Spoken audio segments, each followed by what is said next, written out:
All right, it's been a busy couple days, so we're going to go backwards to come forwards. We'll see you back right here in just a few minutes.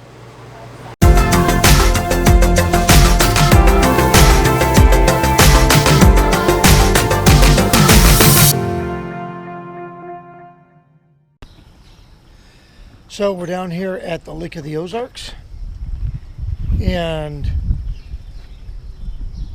come to realize we didn't take any video for the couple days we were here. So I'm doing a black tank flush because all RVers love to do a black tank flush.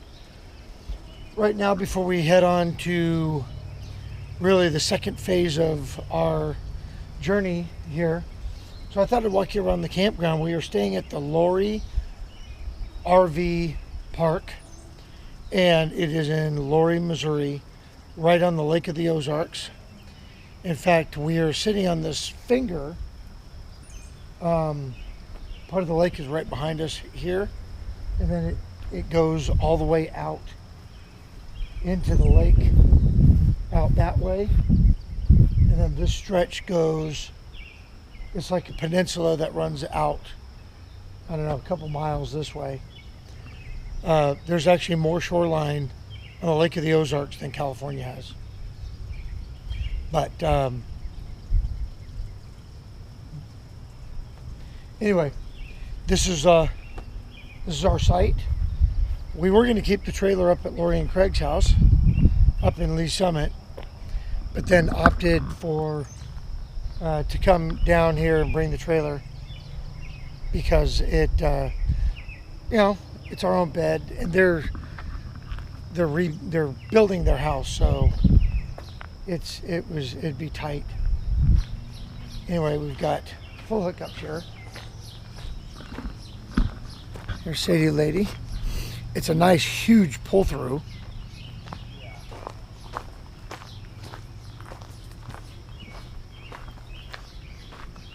Really big pull through site. So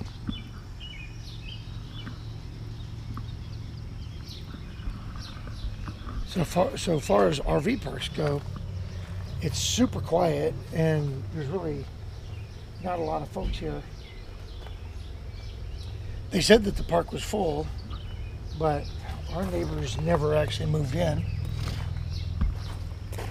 So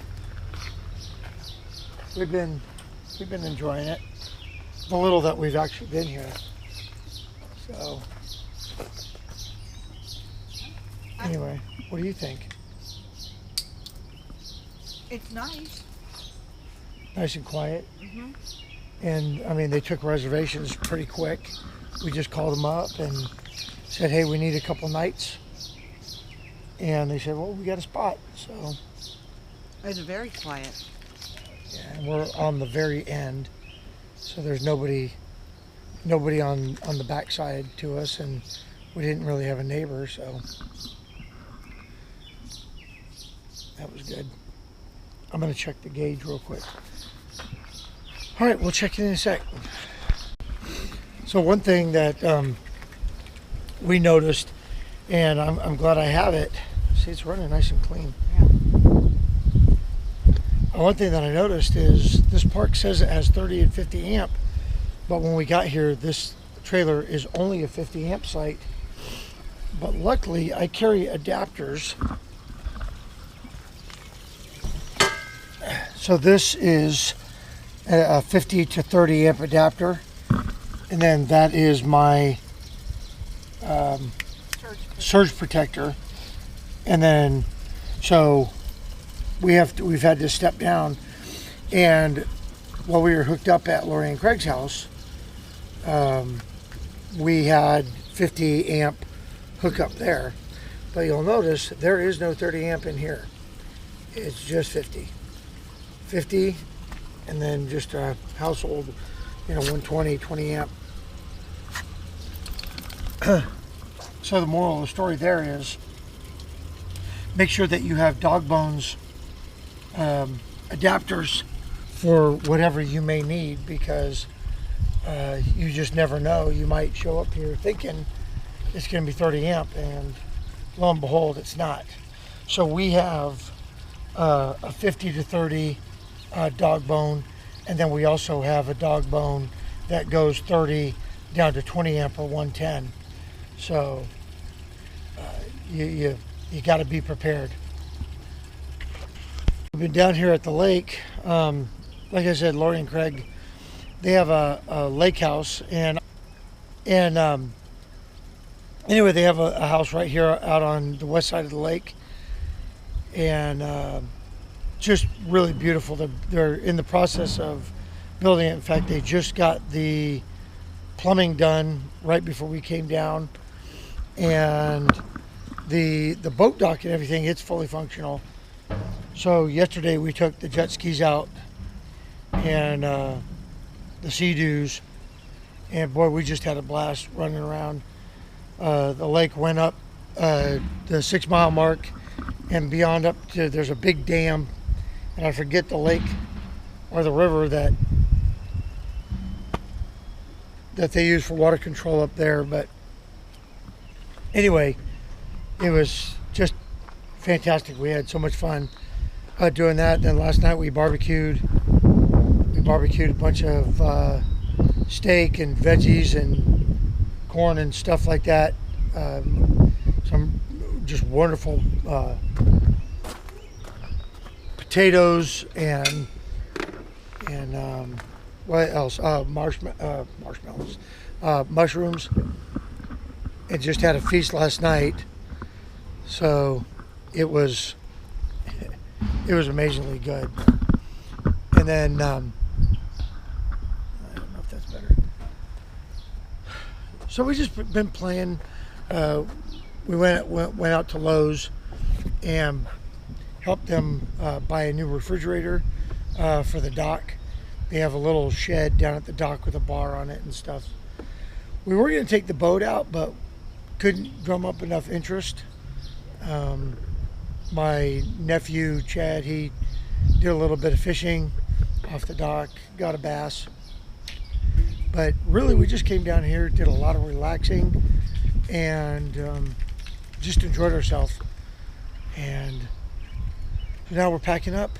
We're gonna head back up to Lee Summit, park the trailer, and then go meet an Army friend of mine. And then tomorrow, we changed our plans. Tomorrow, we're gonna go up and instead of going and staying in South Bend, we found a KOA in Illinois, and it's starting to pour. Come on, Sade.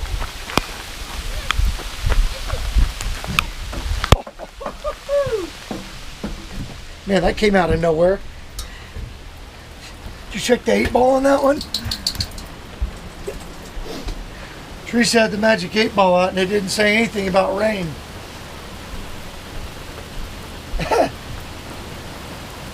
It says outlook good. Woo! Man, I did not see this coming. I heard it hitting the storage unit. Yeah.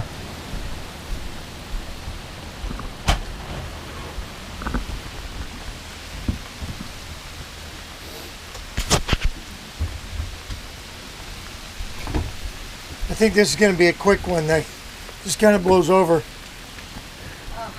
Man, I hope so. Whew, got caught in the rain there.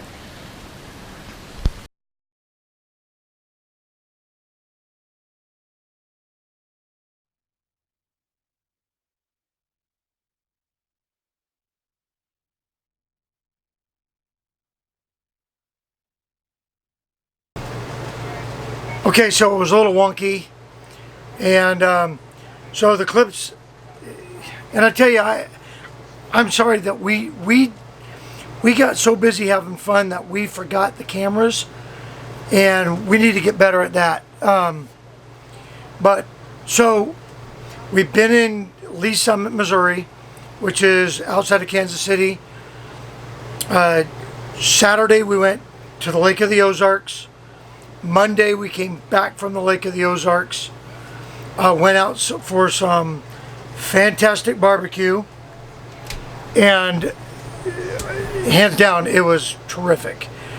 Then this morning, which is Tuesday morning, we packed up and left Lee Summit early and got on the road, took I-70 out to essentially just before St. Louis, and then headed north. And this happened. So we have left the Kansas City area. We are on I-70 heading towards St. Louis. And while we were in Kansas City area, we went to Camping World and we purchased the Tire Minder 66, what is it, the 66 something. Anyway, we decided that we wanted a little bit of a peace of mind while we were driving down the highway to know what was going on with the tires on the trailer. We haven't had a problem as of yet. So we bought the Tire Minder and we put the sensors on, and anyway, let me flip this. I've got the Tire Minder right there. It was too hot, it wouldn't mount. So we're keeping it right there. So you see the black dot right there is the tire that we're currently monitoring, although it monitors all of them at the same time. And so if you scroll up, you can see the tire pressure and the temperature of each tire as we scroll. Okay. Why is that important? Well, about a mile down the road, all of a sudden this thing starts yelling at us that our right rear tire is, there's some sort of malfunction. So we pulled over. There was no malfunction. I mean, we had tire pressure. And so we got off on the next exit, which is right here at this gas station, and got the book out, and the code that it was telling us basically gave us some troubleshooting, and apparently the battery was dead, because now everything's fine. We have tire pressure, and we're going to get back on the road. Yep. Here we go. So easy fix. Easy fix, and I'm glad that it gave us the warning.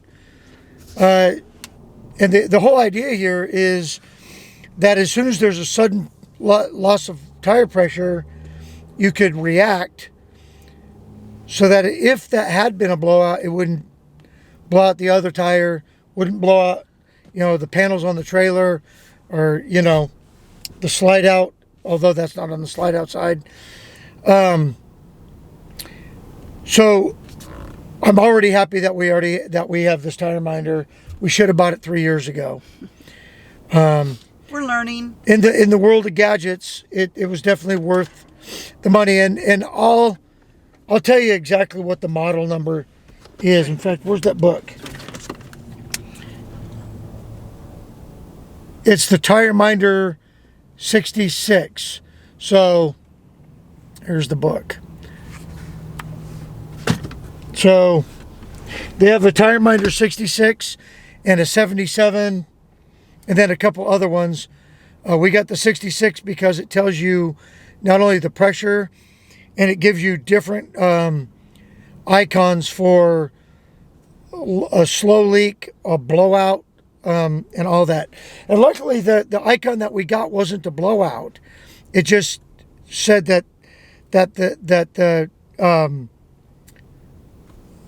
it was disconnected, which the battery was just dead. So, and then I read why, because when you disconnect the trailer, you're supposed to go through a disconnect on the Tire Minder, not just turn it off. And so the battery was continuing to search. I'm hoping the other ones don't die too, but at least we'll know what that code means now. All right, well, let's get back on the road, and we'll let you know what's going on as we get closer to the KOA outside of Chicago. So say what you want about guys and their gadgets, but that one, we don't know for sure, but heck, that could have avoided, a disaster. And the other thing that we got right before we left home was the Garmin RV770. I think that's the name of it. I'll do a complete review on that later, probably when we get home. But that has been terrific. It's really intuitive for RV use, and I'm glad we upgraded our GPS to that. So anyway, it got us here. So where's here? We are just south of Chicago, and we are in a KOA, and I think it's pronounced Kankakee, but it's Kankakee South KOA. If you know what this is, tell me. Come on, focus. Anyway, it's a pretty big KOA, and it's quiet. They put us in a nice pull-through spot. We called them literally the other day and made this reservation. So as we've been going through this process, we've learned that we want to stay in places more than one day. Getting out to Lee Summit, we were just busting to get there. So it was one night in Ogden, one night at Grand Junction. So it was just, just getting here. And so we started looking at our next leg out of Lee Summit was going to South Bend. And we were going to do a KOA in South Bend, and then move to the KOA in Union. And then we found this one, which is just sitting, literally we're 61 miles out of Chicago. So we decided today we would get here, relax the rest of the afternoon. Tomorrow morning we're going to get up, we're going to go to South Bend. Then we'll come back here, drop the dogs off, and then drive into Chicago for the ball game, and then come back here after the ball game, and then Thursday morning we'll pack up and we'll head out to South Dakota. And then we're looking at spending an extra day in the Black Hills at Deadwood, and not getting to Stubbs Stewart State Park, which is our destination. We're supposed to be there on the 1st. We think we're not going to arrive there till the 3rd now. Spend the 4th of July there, then drive out to the beach, spend a couple days out at the beach, and then still get home on the 9th. But just the long drives are a bit much. And now I understand why the full-timers have the 3-hour or 300-mile rule. Today we did just over 300 miles. And with our stop, with the tire thing, and then we took a couple extra stops because we're not in a hurry. Especially today, our goal was to get here by 4 o'clock. We got here at 3:30, so we're good to go. And so the trip has been amazing. But we're learning a lot about how we want to travel. We're learning a lot about, the extended stay, spending lots of time with the dogs in the trailer. They're champs. They adjust well. And, I couldn't ask for more from them. We've learned that they're okay. We went to the Royals game. We left them in the trailer. That was a good 5 hours. So we're going to test it a little bit longer. They're used to being alone at home for 8 hours at a stretch. But I think, you know, if we leave the air conditioner on, that's plenty of white noise, and they'll be fine. Food, water, they'll be comfortable. And they're really good about, you know, being house trained. We do have some pads that we'll put down where they normally like to go over, actually in the seat that I'm sitting in. So they'll be fine. I'm not worried about them at all. So the neighbors that we have right behind our trailer over here, like I said, we're at the end of the loop, so we don't have anybody over here. There's a great big farm over here, and then we've got somebody behind us on the slide outside. But the neighbors over here are some seasonal folks, and super nice. Talked to them a little bit. Probably gonna have them just kind of keep an eye on things, and we'll talk to them tomorrow, see if they could just, you know, make sure that, you know, if the air conditioner's, you know, not running or whatever. But they seem like very friendly folks. We'll play that by ear tomorrow. But I don't foresee a problem. You know, the air conditioner has been working fantastic the whole time we've been on this trip, and we have needed it.